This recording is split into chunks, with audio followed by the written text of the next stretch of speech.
네, 요즘 오세훈 시장 임기 시작 후 지역 곳곳에서 개발 정책에 대한 기대감이 높아지고 있습니다.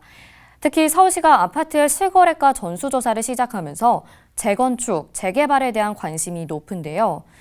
여기에 광화문 광장 공사 중단과 지역 개발 사업 등이 앞으로 어떻게 진행돼야 할지 진단해봤습니다.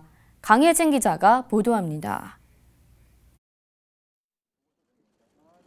오세훈 시장의 첫 행보는 코로나19 대책 재정비였습니다. 여기에 더해 국무회의 참석 첫날 서울의 집값 안정화, 더 나아가 치솟는 부동산 가격 안정화를 위해 공시가격 개선을 정부에 공식 제안했습니다. 공시가격 상승이 가계에 미치는 영향까지를 고려하셔서 전반적으로 입체적인 그런 판단을 해주시기 바랍니다. 시장 임기 시작 열흘을 조금 넘긴 지금 25개 자치구를 통해 아파트 실거래가 전수조사에 들어갔습니다. 국토교통부의 실거래 조사와는 별개로 시장이 규제 완화를 통한 공급 확대의 전제 조건으로 집값 불안을 잡으려는 대책입니다.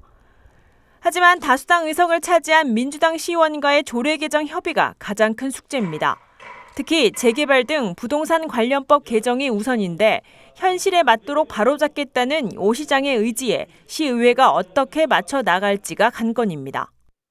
조례 개정이 굉장히 어려움이 많을 겁니다. 그러나 이번 선거에서 우리 시민 여러분들이 지켜봤듯이 오세훈 시장의 부동산 정책의 조례 개정이 아니라 시민들을 위한 조례 개정이기 때문에 다수당 여당 의원께서도 조례 개정에 일부 반감이 있을 수 있겠으나 저는 시장이 원하는 쪽으로 원만하게 협치가 있을 것으로 기대합니다.